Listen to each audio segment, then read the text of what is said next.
Vinny Melkus Outdoors. We're doing a review, like I said before, on this dude right here. It's the Savage Salamander, or my daughter likes to call it, or the Ned Salamander. My daughter likes to call it the Axolotl because it's not necessarily salamander, it's more like a water dog made for Ned rigs. I've shown you this in the past. If you're not already familiar with them, I'm going to pull one of these guys out. Of course, they come in a little package like that, which is good because if you're familiar with like running the TRDs or some other baits, sometimes they get deformed or whatnot. So I like these kind of packaging. This packaging, it's not like super convenient for storage, but at the same time it keeps the baits the way they're supposed to be. Unless you have something like that where the plastic itself is poured, the plastic itself cools and his arm's a little jacked up, but it's not too bad. So there's your axolotl, or water dog as I grew up calling them. They're 3 inches long. As you can see, it's kind of what we used to call a ringworm type body. They used to have these type of baits like or French fry, used to have these type of baits for split shotting and Carolina rigging and whatnot. In fact, this is an excellent bait if you don't want to Ned rig this thing for split shotting, especially for those finicky bass in clear water, smallmouth and creeks. And you see I'm holding this thing. This little back end here is slightly, there's a segment in the middle that's slightly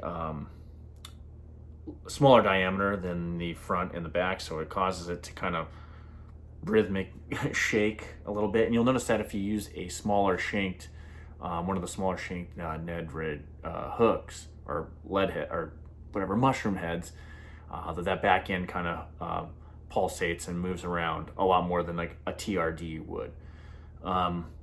So far, being on the water with this thing, they hold up well. Of course, the TRD has that. I'm comparing it to that because that's a standard. Has the plastic, the elastics, so those don't hardly break. They just deform and fuse together if they're, if you don't store them properly, or even if you do, they do. So, yeah, granted, it's not going to be as durable as those baits, but I haven't had one tear. I haven't had one rip. I haven't had anything. I haven't lost any of the little legs. Of course, these little legs don't really do anything. It's almost, you could take all this other stuff off of it and it would be a really effective Ned rig to begin with, but it's just kind of cool. It's eye appealing, I guess, for like my daughter loved it because it's a water dog. But if you take the appendages, to me, don't really serve necessarily a purpose. I noticed the effectiveness is more on the lighter ones. Of course, that's situational dependent. Going back to the other way to rig this, so you could actually drop shot this, probably not a bad idea, but you'll see us hook slots on either side of this thing, and it's almost like they thought about split shotting, because I don't know about you, but I'm a big split shotter. In fact, I'll talk a little bit about split shotting further on. You'll probably see me split shotting some more videos, but I've done very well in a number of tournaments split shotting, especially on clear bodies of water. Anyway, there's a little detail on his head. Where's the camera? All right, if they'll focus in on there. I mean, it does. Like I said, I have shown you a lot of other water dog baits that or salamander baits that look better, but this one, the movement and profile itself in general is very alluring, and just it looks like the versatility of it, just outside of Ned rigging, is appealing as well. Some of the other, I think there's better baits when it comes to mimicking exactly a water dog, and there's definitely better baits for other applications when it comes to that. And you can refer to some of my Tokyo rig type videos. And that's because I'm really mad about the whole Tokyo rig situation. One of my favorite baits, which happens to be water dog looking imitator. Anyway, so Savage Ned Salamander, relatively cheap. It says Duratech, but I mean, you feel that you fish it enough, it's gonna probably rip. But I haven't had one rip, so maybe it is. They seem the effectiveness of it, just fishing it, I had a TRD, I fished alongside it, and I was able to catch it. What relatively, it's not like scientifically based. It just seemed like there was no real difference in performance wise when you're fishing that. Now, I fished it with some short shank hooks. I fished it or shorter shank jig head and the longer ones. I kind of like the shorter ones because I don't know, I just do. I like smaller stuff. I feel more confident. I feel like it's less to fish, but it didn't seem to matter. I think if you went there the shorter shank, mushroom head, Ned head thing, I think you get a little bit more action in the back end. So it's just kind of like personal preference in my opinion on that, or unless you can really see how the fish act. I mean, nowadays you can with the forward-facing sonar. On the regards, I know this is a Ned Savage Ned Salamander review, but we're going to go with something else because it's kind of an alternative Ned bait with a slightly differentiating profile of a Ned bait, where we have the normal TRDs that look like cigarette butts, and that's what my grandpa would call them, like a cigarette butt. They look like nothing, but we know those are effective baits. We know that. We talked about in the past the Berkeley study. So Berkeley's been sitting on this kind of like material for years, and it took Gary Yamamoto really to come out with something that the cigar Cinco to show the effectiveness of a bait that doesn't have any appendages. And then we have so on and so forth. But there is another bait that I use for Ned with I guess a Ned style presentation that is pretty cool, and I'm going to bring it up because it is an alternative Ned bait. It's not the Savage one like I'm said in the thumbnail and all that jazz, but it's one that's it's worth talking about because a lot of guys now, it's a Japanese bait. A lot of guys have been fishing with it in the larger baits for like free rigging, even Tokyo rigging, or flipping as a flipping bait. But they have a smaller version of this thing, and as a Ned rig and a split shot in those I like clear water situations. I like those streams for the smallies.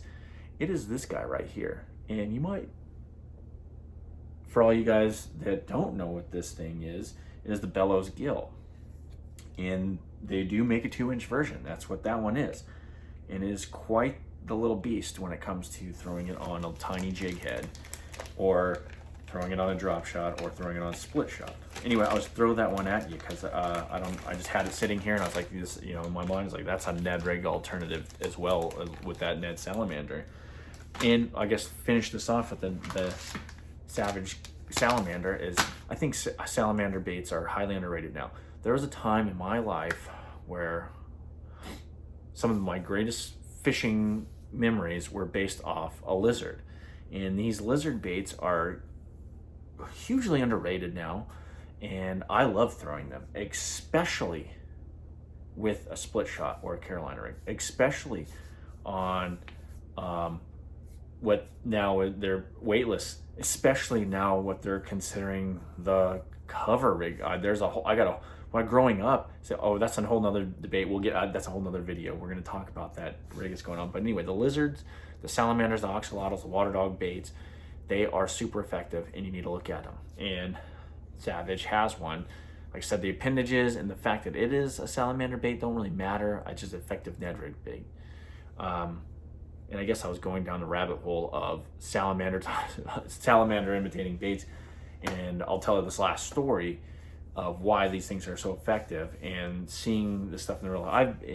Growing up, out west, there's a lot of ponds. Every once in a while, there's ponds be filled with water dogs, or there's people that have water dogs and they sell them. Well, like my grandpa, when Lake Powell was first put in, they used to go buy water dogs, and they nose hook those things, and they'd let them swim down to the lake, or let them swim down weightless, and they knew they were going to get a fish when the water dog stopped swimming.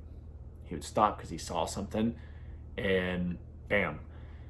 They used to just rake in fish all the time, throwing live water dogs. I've seen it in other places too, where people are doing the same similar style presentations. I don't know if it's legal anymore. I haven't really looked into it because I don't really fish that. I'd really fish them, artificial baits primarily for bass, because that's what they're using it for. They're using these water dogs for bass. And whether the bass there in the middle of the desert, I mean, they might hit lizards off a wall, and there's probably a few salamanders here and there, to be totally honest, but they're not that many. But seeing that creature in the water, it's obviously alive. It seems to be alluring some kind of instinctual thing to the bass, and he pounces on it.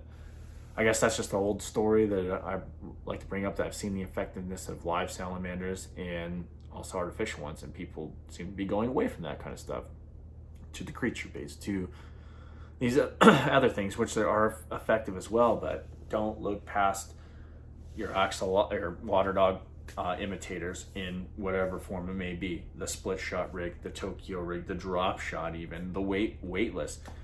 Like I said before, the Cinco, I was throwing a lot of weightless Berkeley lizards over mats and letting them weightlessly come down. This is when I was a kid, ripping them over top of cottonwood or cotton. They would get, you know, balled up on the surface of on top of like a hydrilla type weed, and bats would come and completely annihilate it. Or on the fall, they would just be grabbing it just like a Cinco would. And then the Cinco came around, and then Berkeley kind of discontinued that lizard.